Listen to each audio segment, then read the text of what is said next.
Hallo und herzlich willkommen bei Enforce Tech TV, der digitalen Plattform der Enforce Tech Messe hier in Nürnberg im Jahr 2026. Wir sind hier bei Schöffeltech zusammen mit dem Martin. Servus. Martin, danke fürs Zeitnehmen und wir gehen kurz über die Neuheiten und Produktentwicklungen der Firma Schöffeltech und zuvor ein paar einleitende Worte von Martin. Legen wir los, oder? Unbedingt. Also das Wichtigste, dass wir vielleicht bei der Grundlage anfangen, Firma Schöffel. Grundsätzlich Firma Schöffel, ältestes Outdoor-Unternehmen der Welt, älteste Outdoor-Marke der Welt, familiengeführt in der 8. Generation. Die Business Unit Schöffeltech ist tatsächlich 30 Jahre alt. Wir hatten in den vergangenen Jahren immer die Möglichkeit, dass wir auch dementsprechend uns weiterentwickeln konnten. Wir haben jetzt in diesem Military Law Enforcement Segment ca. 5 Jahre Erfahrung, wo wir uns mit Referenzen aus dem Behördengeschäft auch was angeeignet haben, uns weiter ins Detail planen konnten und jetzt wirklich mit unseren Kollektionsprodukten mit 2026 auf den Markt gehen. Also wirklich auch, wie man es jetzt von den anderen Herstellern auch so mitbekommen hat, nicht so den typischen Schnellschuss machen und mit irgendwas, was vielleicht in eine bestimmte Nische passt, auf den Markt gehen, sondern wirklich Schöffel-typisch jedes Produkt wirklich mehrfach durchdacht, mehrfach in die Ausprobe und in die Bemusterung und dementsprechend auch an Tester wahrscheinlich auch gegeben und dementsprechend dann auch auf Feedback aus der Industrie auch eingegangen. Genau. Also bei uns ist es so, dass es 2 Produktgruppen gibt. Wir haben der Military und Law Enforcement. Aus dieser Welt haben wir dann eine Zielgruppe definiert, wir haben einen Kundenkreis definiert, wir haben Märkte definiert. Aus dieser Definition sind dann Produkte aus den Needs der Zielgruppe abgeleitet worden. Die Needs sind ja quasi was Battle Dress Uniforms, also die klassische Uniform betrifft als Dreiteiler mit Combat Shirt, Field Shirt und Hose, ist ja quasi die Basis. Aber was jetzt die Applikationen, die Features und Benefits betrifft, da sind wir auf die Zielgruppe zugegangen und haben auch immer mit der Zielgruppe entwickelt und erprobt. Das ist unternehmensseitig einfach unerlässlich, dass man das auf dem Niveau führt, weil wir verstehen uns als textiler Problemlöser. Gutes Stichwort mit textiler Problemlöser. Das heißt, ihr seid natürlich dann auch erfahrungstechnisch im Austausch mit der Erprobung von neuen Textilien. Wie gesagt, ihr seid mit der älteste Outdoor-Bekleidungshersteller weltweit. Genau, korrekt. Und dementsprechend voll drin, was das Materialwesen betrifft und auch immer am Puls der Zeit, was die Materialauswahl betrifft, denke ich mir, oder? Genau, also Materialien ist ja immer auch das Rückgrat jedes Bekleidungsstücks. Es ist ganz wesentlich, die richtigen Materialien auf den richtigen Stellen des Produkts dann auch einzusetzen. Es macht ja keinen Sinn, da jetzt auch zu overingenieren. Also das muss ein ausgeklügeltes System sein. Es muss ja auch am Ende für den Kunden, für den Händler, für die Zielgruppe bezahlbar sein. Dementsprechend haben wir wirklich ein gutes Setting gefunden, um das auch dementsprechend ausrollen zu können.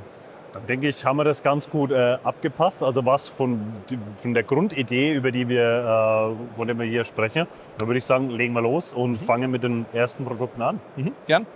Dann sind wir bei der ersten Kollektion, Schöffeltech Military, STM, kurz zum Kürzel. Wir haben uns da auf das klassische Buchstabieralphabet im Englischen runtergebrochen. Das heißt Schöffeltech, also Sierra Tango, Military Mike, also nur zur Story, was das bedeutet. Können ja auch immer wieder Rückfragen kommen. Fangen wir an mit unserem Combat Shirt. Wesentliches Bekleidungsstück, Rückgrat einer Battle Dress Uniform für den Operator unter dem Plattenträger, das Kleidungsstück der Wahl. Wir haben uns Materialien herausgenommen, die nicht nur jetzt quasi den Träger schützen, sondern auch das Material. Aus dem Use Case, wir kennen es, Combat Shirts haben wir immer wieder das Thema, sie haben einen niedrigen Produktlebenszyklus eigentlich, weil mit diesem Body Fabric, mit den Plattenträgern, mit den Kanten, wir haben immer wieder das Durchscheuern. Ja, du lachst, du kennst es aus der Praxis. Ja, es ist genau dieser Fall. So schützen wir das Textil vor dem Plattenträger und die Textile schützt den Träger. Also das ist schon ein durchgedachtes Konzept. Da sind wir auch wieder beim Thema moderne und fortschrittliche Textilauswahl. Ja, wesentlich für uns das Rückgrat. Darüber hinaus haben wir einfach evaluiert, was braucht die Zielgruppe, was ist jetzt in der Zielgruppe, was wünschen sich die Leute da draußen, die dann wirklich bei verschiedensten Witterungsverhältnissen draußen sitzen und auch wechselnden Witterungsverhältnissen. Ein Thema zum Beispiel war immer wieder, wie gehe ich jetzt mit Hitze um? Ja, Hitzestau ist ein Thema, dementsprechend haben wir uns Gedanken gemacht, Ventilation. Ventilation kann man verschiedenst gestalten, wesentlich ist aber auch, dass man daran denkt, dass ja verschiedenstes Getier auch in der Natur unterwegs ist und dann auch natürlich dementsprechend den Anwender zu schaffen macht. Dementsprechend haben wir auch ein Netz eingesetzt, um zwar die Ventilation zu gewährleisten, aber den Eintritt von sämtlichen Tieren auch hinten anhalten zu können. Wesentliches Element natürlich auch der Abriebschutz an exponierten Stellen. Wir haben jetzt schon über den Plattenträger gesprochen, aber natürlich auch immer wieder die Sache Ellbogen. Ja. Wir haben die Möglichkeit, nicht nur über das Material zu schützen, sondern entsprechend auch natürlich den Schoner einzubringen.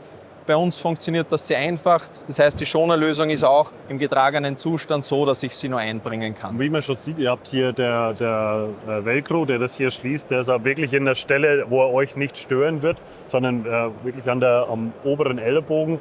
Und also von der Implementation echt sehr gut gelöst. Sieht gut aus. Du hast da einen guten Punkt getroffen, weil am Ende geht es ja um Anatomie und Ergonomie. Also die Grundlage einer jeden Textilentwicklung oder Produktentwicklung eigentlich viel mehr, wo man einfach sagt, die Positionierung ist wichtig, wo wir bei der Grundlage Form follows Function eigentlich sind. Also die, was auch wiederum die Basis für die Produkte dann abbildet. Gehen wir zum nächsten Highlight. Grundsätzlich Schulterpolster oder die gepolsterte Schulter ist immer wieder ein Element. Man kann es mögen, man kann es nicht mögen. Wir haben uns für eine duale Lösung entschieden, wo man sagt, wir setzen auf das ganz bewusst, aber nicht vollflächig. Wenn der Anwender draußen unterwegs ist, unter hoher körperlicher Belastung steht, und wir sehen das auch im Village, die Operator von Operative Fähigkeiten Airborne Medical Group sind ausgestattet mit unseren Bekleidungsteilen.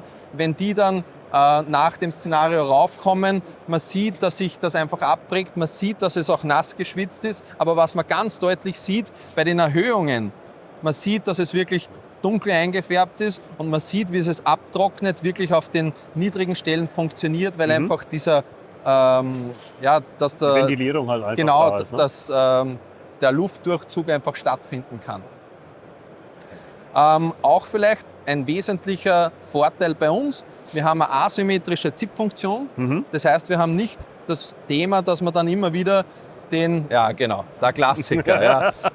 Haben wir halt ein Stück weit weiter gedacht, dass wir das hinten anhalten, haben wir asymmetrische Zip-Funktion, auch natürlich mit einer schönen Übertrittsleiste, dass wir da auch wirklich schön clean sind, auch dass sich das schön anfügt. Weiterer Bonus, Breacher Hood. Breacher Hood ist jetzt nicht nur für den Breacher, sondern wir wissen, wenn wir jetzt wieder zurückgehen, Anatomie, Ergonomie, wir verlieren 30% der Körperwärme über den Kopf. Jetzt haben wir schon drüber gesprochen, der Operator ist draußen unterwegs und dann hat er aber eine Ruhephase. So, er hat aber vielleicht kein Bekleidungsteil, das er sich jetzt so noch zusätzlich mitnehmen kann, und bevor er dann die körperliche Leistungsfähigkeit verliert oder einfach auch dementsprechend dem einfach kalt wird, Kapuze aufsetzen und das Auskühlen verhindern. Dementsprechend auch wesentlich in verschiedensten Situationen, auch natürlich von Witterungseinflüssen. Das sind die Kleinigkeiten, die bei schlechter Witterung einfach das Mindset und den Kampfgeist am Leben erhalten. Kampfkrafterhaltung, du sagst es. Genau, perfekt. Dann kommen wir vielleicht noch zu einem Detail, auf das ich hinweisen möchte. Nehmen wir kurz den Patch runter. Wir sehen es hier sehr gut. Wir haben natürlich klassische Velcro-Lösung für Patches, Hoheitsabzeichen, was auch immer jetzt für den dienstlichen Gebrauch. Haben natürlich die Lösung auch, dass wir jetzt hier verschiedenste Ausrüstungsgegenstände versorgen können, auch jetzt Stifte und Co. Aber wesentlich ist dieses Element. In diesem Element haben wir ja Cutouts, wir sehen die. Und da sind wir wieder bei Form follows Function. Es ist kein Designstück eigentlich, sondern es gewährleistet, dass man beispielsweise Knicklichter einführen kann, ob es jetzt im visuellen Bereich oder auch im NER-Bereich stattfindet, dass man dann wirklich sieht, Kennung der Kameraden im dunklen Umfeld, visuell oder im Nachtsichtspektrum. Gut, dann gehen wir vielleicht noch kurz auf die Rückseite ein. Keep it simple. Das heißt, wir sind da großflächig nahtfrei. Wir haben das zoniert, wir sehen das schön, wie es sich beim Torso abfügt, dass man es sowohl natürlich präferiert im Bund der Hose tragen kann, als auch dementsprechend außerhalb der Hose seitlich. Und du hast es schon bemerkt, fühlt sich gut an, Ja. dass man da wirklich auch die Bewegungsfreiheit gewährleisten kann und auch natürlich einen gewissen Komfort ins Produkt dann bringt. Sieht sehr gut aus auf jeden Fall. Also wir hatten ja bereits auch das Thema letztes Jahr, also da war auch dementsprechend die Uniform schon vollgepackt mit Features. Ich finde es jetzt hier also mit dem Combat Shirt, also dem Ganzen nochmal eins draufgesetzt und ein Kleidungsstück nochmal dazugelegt, was, wie du sagst, das Ganze halt da ergänzt und da einhakt, wo es halt absolut sinnvoll ist. Genau. Ja, somit sind wir eigentlich durch die Key Features unseres Combat Shirts durch und dann schauen wir uns jetzt am besten die Hose dazu an. Ja, kurzer Produktwechsel, kein Szenenwechsel hier am Schöffelstand und wir machen mit den Video Hosen weiter und rollen direkt los. Absolut. Bei der Hose wichtig und auch Kernelement von Schöffeltech, Schnitt, Bewegungsfreiheit. Wir haben den Innovationstreiber des Sports, des Outdoor-Segments. Da geht es um hohe Flexibilität, um hohe Belastbarkeit und auch wesentlich um die Robustheit. Wenn wir da draußen sind, sowohl jetzt im Outdoor-Segment als auch natürlich im militärischen Segment, auch natürlich weitergehend in Law Enforcement, die Hosen, die Bekleidung muss performen, wir haben da nichts zum Wechseln mit, somit muss man sich auch darauf verlassen können. Somit haben wir da auf Elemente gesetzt, die auch wieder zoniert sind, auch im Produkt. Dementsprechend einen ordentlichen Zwickel für Bewegungsfreiheit, gerade bei den Knie die Bewegungsfreiheit erhöht und auch dann da, wo wir wieder abriebfeste Zonen haben. Und im Gegensatz zum Combat-Shirt haben wir jetzt praktisch hier den Einschub auf der Unterseite. Genau. Das heißt auch wieder hier, wo es uns im Prinzip nicht stört. Das heißt, ich habe hier kein Velcro auf der Knieoberseite, sondern unten am Schienbein, wo es mich eigentlich so gut wie nicht tangiert. Genau. Da geht es natürlich auch um wesentliche Sachen, um jetzt die Anwendung zum Beispiel von medizinischen Mitteln, Tourniquets und so weiter, dass man einfach dementsprechend in Bereichen, wo man dann eine Anlage macht, dementsprechend frei sind, dass wir das auch wirklich gewährleisten können, dass das ordentlich sitzt. Ja. Handeln wir uns gern von oben nach unten durch. Natürlich. Im Bund.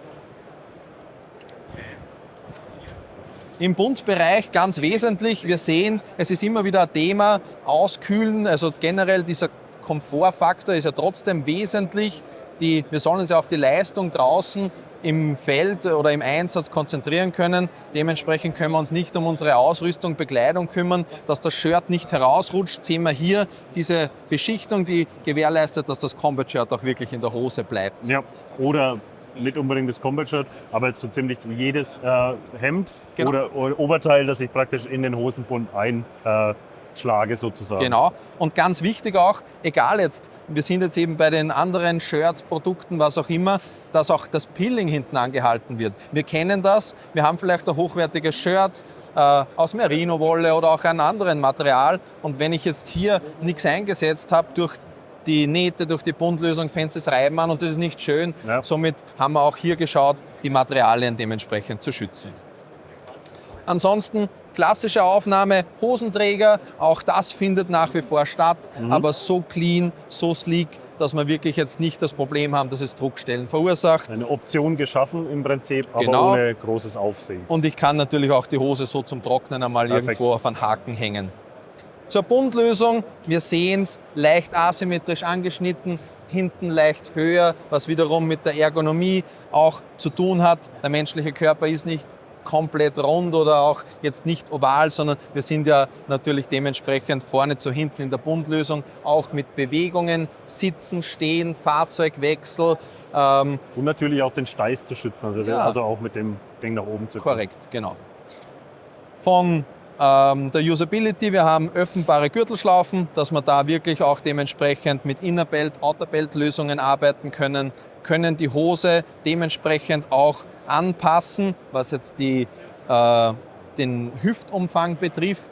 Grundsätzlich hier die Usability, vielleicht ganz wissenswert, wenn man jetzt längere Einsätze hat, geht man ja mit der passenden Hose raus, aber im Sinne des Einsatzes kann es ja belastend werden, ich kann Wasser verlieren, ich kann auch Gewicht verlieren, wenn es wirklich jetzt über mehrere Tage geht. Und dann ist es das Mittel der Wahl, dass ich trotzdem nicht das Problem habe, dass mir die Hose runterrutscht und kann es anpassen. Genau. Also ich habe einen gewissen Justierungsspielraum an der Hose selbst. Korrekt.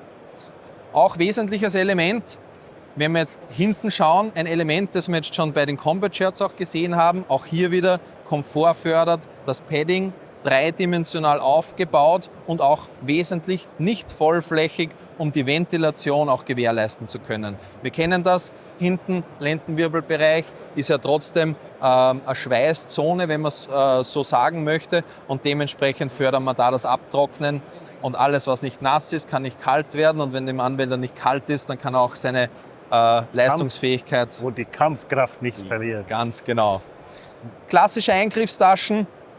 Da haben wir jetzt auch die Welt nicht neu erfunden, für den raschen Zugriff zu Kampfmitteln, was auch immer. Hier die Cutouts, die sind verschlossen mit Velcro. Das heißt, auch da, wenn ich jetzt nichts drinnen versorgt habe, habe ich nicht das Thema, dass man da dann alles Mögliche sich drinnen ansammelt.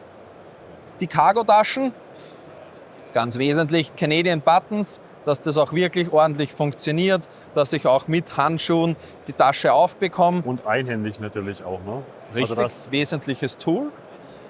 Von der Tasche selbst, wir haben eine voluminöse Balklösung. In dieser befindet sich auch mitgeliefert im Lieferumfang ein wasserdichter Sack für Dokumente, für Sachen, die halt einfach nicht nass werden sollen, und ist auf jeden Fall ein wesentliches Tool. Der Zugriff wird gewährleistet von oben, das haben wir gerade gesehen. Natürlich in Kampffahrzeugen ist immer wieder das Thema, dass wir auch sitzend unseren Zugriff haben wollen. Und auch hier haben wir dann den Zugriff wiederum möglich, dass man zu den Ausrüstungsgegenständen wieder findet.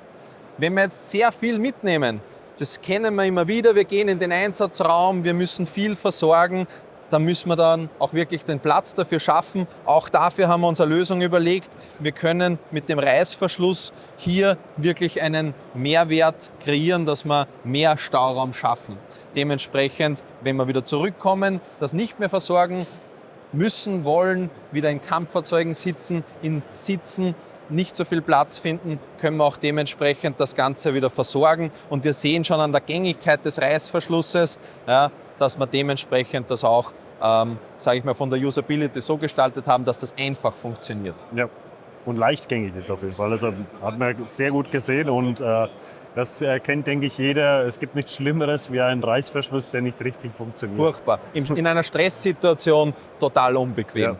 Was vielleicht auch wesentlich ist, wir haben ja schon darüber gesprochen, die wasserdichte Innentasche, aber wenn wir jetzt irgendwo unterwegs sind, kann natürlich auch dazu kommen, dass ich ein Gewässer durchquere. Das Wasser muss auch irgendwo wieder rauskommen. Somit haben wir hier die Funktion der Drainage, wo dann wirklich dementsprechend das ganze Wasser auch rauslaufen kann, weil wir kennen das Gewicht ist immer ein Thema. Wenn wir da mit wassergefüllten Taschen laufen, sind wir nicht mehr, sind wir nicht mehr einsatzfähig. Die abriebfeste Zone am Knie haben wir besprochen.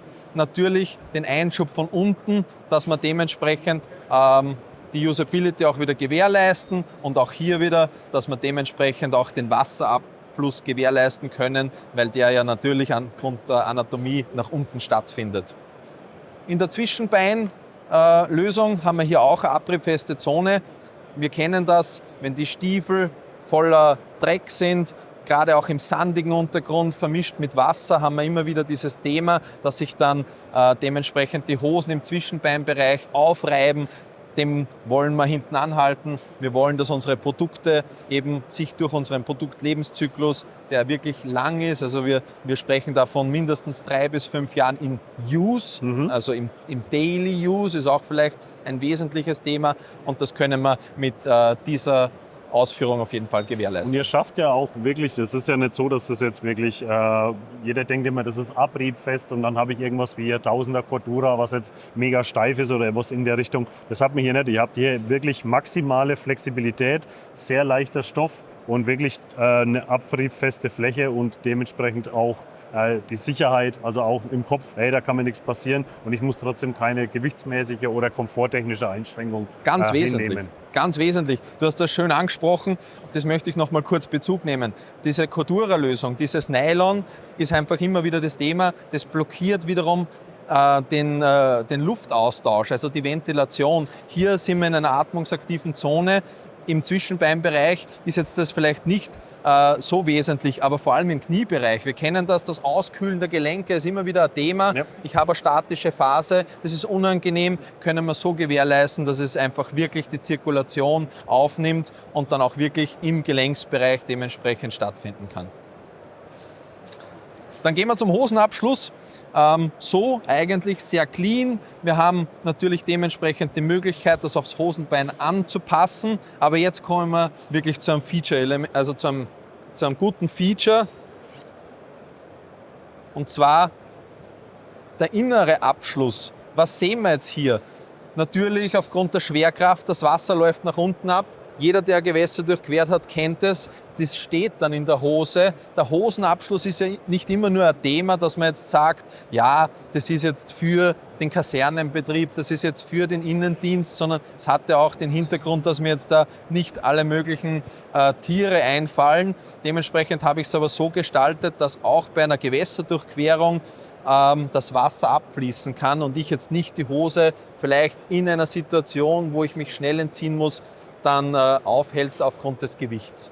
Und natürlich, ihr seht schon, auf der Innenseite habt ihr nochmal einen Bund, der sich dann natürlich auf eurem Schuhwerk oder dergleichen fixiert, aufgrund von dem Silikon ist das wahrscheinlich, richtig. Silikonband Ja, genau. implementiert ist. Also, und natürlich auch massive Ventilation in einem heißen Einsatzort, also wo ich dann einfach mir nochmal Luft machen kann oder über dann die jeweiligen Ventilationsschlitze dann nochmal für Abkühlung sorgen kann. Genau. Da kommen wir jetzt zum letzten Element, da wo sich dann wieder die Hose eigentlich schließt. Da müssen wir jetzt von unten nach oben beginnen. Es gibt den sogenannten Kamineffekt. Das heißt, wir können ja unabhängig auch bei geschlossenem Bund das als Ventilation nutzen. Da öffnen wir dann mit dem 2-Wege-Reißverschluss von oben nach unten. Dann haben wir auch nicht das Problem, dass das unten sich öffnet. Dann haben wir hier die Belüftung und um auch den Kamineffekt zu erzeugen, ja, haben wir hier die zweite Belüftungszone seitlich, wo wir dann dementsprechend den Austausch gewährleisten können, dass die warme Luft wirklich nach oben dann abziehen kann. Da habe ich jetzt mit meiner Aussage zuvor in das sauber reingegrätscht. Ne? Wir finden immer die Lösungen. Auf jeden Fall. Ihr seht ein komplett durchdachtes System, ein komplett durchdachtes Produkt und natürlich auch in Kombination mit den neuesten Materialien und Herstellungsverfahren. Absolutes Top-Notch-Produkt und wie bei uns im Team auch schon festgestellt wurde, absolut underrated und wir hoffen doch mit dieser Aufklärungsarbeit hier bei Enfostec TV dem Abhilfe zu schaffen und das Ganze noch ein bisschen populärer auch für die User da draußen zu machen. Ja, kommen wir zum letzten Produkt, das wir hier auf dem Schöffel-Stand euch vorstellen und zwar haben wir hier das Field Shirt AR Allround. Ein klassisches Oberbekleidungsstück. Wenn wir jetzt kein Combat-Shirt tragen, müssen wir auch unsere Gegenstände versorgen. Da haben wir wieder Taschenlösungen. Wir sehen schon bekannte Elemente, Canadian Buttons und auch wieder die duale Zugriffsmöglichkeit. Fangen wir vielleicht von unten nach oben wieder an. Grundsätzlich auch immer eine Sache. Es gibt natürlich Leute, die das auch gerne mal in der Hose tragen. Das hatte dann auch mit der Aufgabe zu tun. Dementsprechend haben wir auch die Möglichkeit offen gelassen, den Komfort zu erhöhen. Wir sehen am Saum keine störenden Kordelstopper, nichts, was drücken kann. Dementsprechend auch zu versorgen oder die Möglichkeit, es auch in der Hose zu versorgen. Auch natürlich darüber hinaus, es einfach über der Hose ganz normal als Daily, Feldjacke, Oberbekleidungsstück zu tragen. Von der Usability wieder bei uns ganz wesentlich, keine störenden Knöpfe. Wir haben einen gut gängigen Reißverschluss, mit dem wir auch das Shirt dann öffnen können. An der Innenseite eine cleane Verarbeitung, keine störenden Taschen, die mir dann irgendwelche Druckstellen oder Reibstellen verursachen. Oder natürlich auch, wo man hängen bleibt. Also man kennt das ja oft, dass dann hier noch Bereiche abgenäht sind, die dann irgendwie wie auch immer sich zu mörderischen Anhaftungen führen können. Also man bleibt einfach irgendwo hängen oder man will die Jacke einfach irgendwo mitnehmen und bleibt dann damit hängen. Also auf jeden Fall, wenn es innen drin aufgeräumt ist, sieht super gut aus. In der Textilwelt sagt man immer, wenn man sich ein Bekleidungsstück anschaut und man will sehen, ob es schön ist, dann schaut man es immer von links an. Ja, also man dreht es auf links und wir sehen, alles sauber verarbeitet, schöne Nahtführung, Absolut. große Flächen, die dann auch wiederum die Funktion gewährleisten. Ausgesuchte Textilien an Stellen, wo sie eben den Mehrwert für den User bieten. Und natürlich auch für die Zuschauer da draußen die Lernkurve. Die Qualität oder die Verarbeitungsqualität eines Textil- oder Kleidungsstücks sieht man an der Innenseite. Kann man so weitergeben. Ganz korrekt. Dann gehen wir auf die Usability der Taschen ein. Wir sehen, bei uns zieht sich das ganze System durch. Wenn wir wieder jetzt von unten nach oben beginnen, wir sehen auch hier oberbekleidungsseitig die Drainage, den Wasserablauf können wir so gewährleisten. An den Balktaschen, die einen mögen es Low Silhouette, die anderen möchten viele Sachen versorgen. Wir haben für beide Welten einfach dementsprechend die Möglichkeit geschaffen, dass beides möglich ist. Das heißt, habe ich die Situation, viel einstecken zu müssen durch den Gummizug, ich kann die Tasche erweitern, aber sie zieht sich auch wieder zusammen. Wir sehen das schön, es liegt wieder ganz flach und mit den großen Knöpfen, mit den Canadian Buttons kann ich einfach auch mit Handschuhen die Bedienung gewährleisten. Über den Seitenzugriff die klassischen Napoleon-Taschen. Wenn ich jetzt irgendwo was schnell versorgen möchte, kann ich es auch hier ohne Knöpfe dementsprechend einstecken. Wenn wir jetzt in den dienstlichen Gebrauch sehen, haben wir hier ein Element, das ganz wesentlich ist. Wir müssen ja irgendwo unseren Dienstgrad auch versorgen mit einer dualen Lösung. Wir können hier den Aufschub gewährleisten und wenn ich jetzt nicht brauche, hier versorgen in einer Tasche. Das schließt sich, wir sehen es, das kann man mit einer Hand machen, keine Kunst. Es rutscht schnell weg und hier mit der Klettfläche die Möglichkeit auch den Dienstgrad beispielsweise aufzukletten. Taschenlösungen natürlich wieder beidseitig, sodass auch die Usability für Links- sowie Rechtshänder gegeben ist. Namensklett obligatorisch. Und bei der Breacher Hood, wir haben es beim Combat Shirt schon von der Usability durchbesprochen, ganz wesentlich auch natürlich jetzt im Sinne von Kälteschutz. Die Kapuze natürlich vielleicht hier noch, das Detail ist mit einem Reißverschluss angesetzt. Wenn ich sie nicht brauche, lässt sie sich in jeder unserer Taschen versorgen. Ich kann die ganz klein zusammenfalten und kann sie auch unabhängig vom Kleidungsstück mitführen. Beim Combat Shirt haben wir ja praktisch das Feature gehabt, dass ihr praktisch diese Asymmetrie im Reißverschluss hattet. Das lässt sich natürlich beim Field Shirt nicht ganz so einfach umsetzen. Ihr habt aber trotzdem in die Richtung gearbeitet, sehe ich jetzt gerade. Also praktisch genau. Also wir haben uns dafür entschieden, den Reißverschluss gerade anzusetzen. Das Field Shirt ist ja mehr oder weniger, ich kenne diese Begrifflichkeit eben unter Ordonnanzoberteil, also diese schöne repräsentative Bekleidung für auch die dementsprechenden Meetings, für die Innendiensttätigkeit, für die Ausbildnertätigkeit und dementsprechend haben wir schon einen funktionellen Kragen, wo man auch sagen kann, ich kann den abschließen, der legt sich aber auch dementsprechend, wir sehen das schon, ganz normal für den täglichen Gebrauch offen, dass wir auch dementsprechend bei heißen Temperaturen wirklich auch wieder Zirkulation zusammenbringen. Wenn wir jetzt wieder bei der Zirkulation vielleicht kurz weitermachen, auch hier die Zonierung. Wir sehen im Achselbereich, dementsprechend können wir das wieder gewährleisten in dem typischen Setting, dass es wirklich sich bei uns durchzieht und ich wirklich die Möglichkeit habe, auch wenn ich beispielsweise jetzt trotzdem ein Chest-Trick drüber tragen würde, nicht nur ein Reißverschluss, dann komme ich vielleicht gerade nicht hin, dann ist es verlegt. Durch einen Reißverschluss würde ich mal einen Druckpunkt schaffen.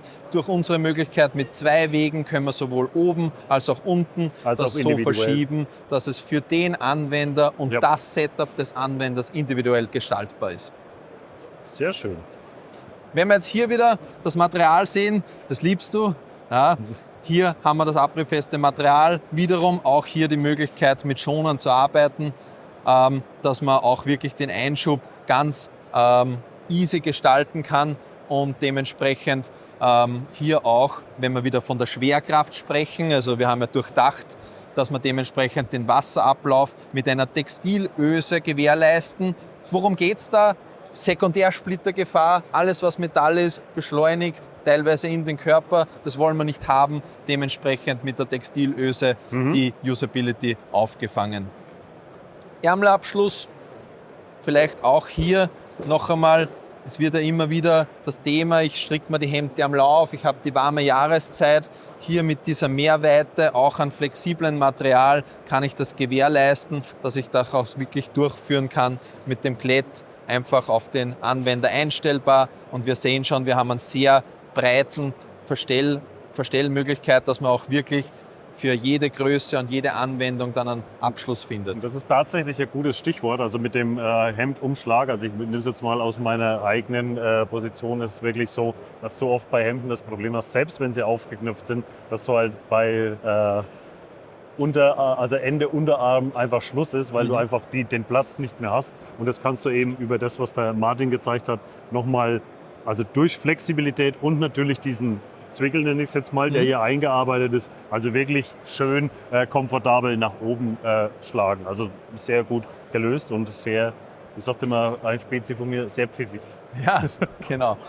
Und wenn man jetzt wiederum an die Praxis und an den Anwender denkt, dann haben wir ja trotzdem wieder am Ende ein Muskelgedächtnis, das heißt die Wiederholung, dass ich dieselben Gegenstände an der Oberbekleidung an denselben Stellen versorgen kann, können wir mit dem Taschenkonzept gewährleisten, sowohl jetzt an der Innenseite, wo wir natürlich die Möglichkeit auch haben, mit einem Klett nochmal dementsprechend die Tasche weiter zu fixieren. Oder natürlich auch, wir kennen das Thema vertikale Verbringung oder natürlich auch dementsprechend andere Situationen, dass ich mal Ausrüstung auch dementsprechend fixieren kann, um sie auch bei einer raschen Lagesituation und bei einer etwaigen Durchführung einer Flucht nicht verlieren. Mal pressiert, genau. Dass alles da bleibt, wo es sein soll. Von der Flauschfläche, die kennen wir, das ist das Gleiche. Auch hier haben wir darauf geschaut, dass dementsprechend auch die Funktion mit dem Einschub gewährleistet ist, sowohl visuell auch im NR-Bereich, dass wir auch diese Cutouts haben, um auch dementsprechend diese Wahrnehmung der eigenen auch durchführen zu können. Und natürlich auch gleichbleibende und wiederkehrende Elemente. Das heißt, wenn ich wechsle zwischen Shirt oder dem Combat-Shirt, dass alles vom Automatismus her exakt gleich bleibt. Das war uns wirklich ein Anliegen. Ja, Martin, ein super interessanter Abriss der aktuellen Produktlinie bzw. der BDO-Uniform von Schöffeltec. Von dir noch ein paar abschließende Worte zur Firma oder zu dem, was in Zukunft die Leute da draußen erwartet? Sehr gerne. Wir haben heute einige Kürzel gehört. Dieses AR Allround ist ja trotzdem weit verbreitet. Da gibt es natürlich noch ein, zwei Kürzel, die uns auch in naher Zukunft beschäftigen. Wir haben das Kürzel LW für Lightweight. Das heißt, wir werden uns auch damit beschäftigen, auch dieses Segment zu erschließen. Darüber hinaus haben wir ja schon ein Produkt, wir sehen es im Hintergrund, die Cold Weather Serie abbildet, also das Kürzel CW. Dementsprechend werden wir über diese Kürzelabbildungen werden wir dazu übergehen, ein Body Layering Concept zu erschließen, und wir werden in sehr naher Zukunft, wir haben ja hier jetzt in dem Segment eigentlich die Lage 2, wir werden uns hier mit der Lage 1 dann beschäftigen, um auch wirklich das Skin-to-Shell Body Layering Concept abbilden zu können. So also Step by Step sich schön an das komplette System ranhangeln, nur nicht hudeln und alles schön Schöffel-typisch ausarbeiten und dementsprechend sauber abliefern. Du hast es schön gesagt, es ist ja nicht ein Thema, Produkt zu entwickeln, sondern ein marktreifes Produkt erprobt am Anwender entsprechend auch auf den Markt bringen zu können, um das gewährleisten zu können, dass wir wiederum auch die Situation des textilen Problemlösers auch wirklich am Markt ausüben können. Und in diesem Segment ist es eben wichtig, dass wir auch das Versprechen, was jetzt unseren Slogan abbildet, also wir für euch und ihr für uns auch durchführen können. Besser hätte man es nicht abschließen können. Wenn ihr Fragen zu den Produkten, die wir euch jetzt hier gerade gezeigt haben, habt, dann packt es uns auf jeden Fall in die Kommentarsektion. Wir versuchen das natürlich in Absprache mit dem Hersteller für euch zu beantworten. Wenn euch das Video gefallen hat, lasst auf jeden Fall ein Like da, abonniert den Kanal und das Wichtigste ist, drückt die Glocke für die neuesten Videos der Enforce Tech 2026. Das war's von uns. Bis zum nächsten Mal.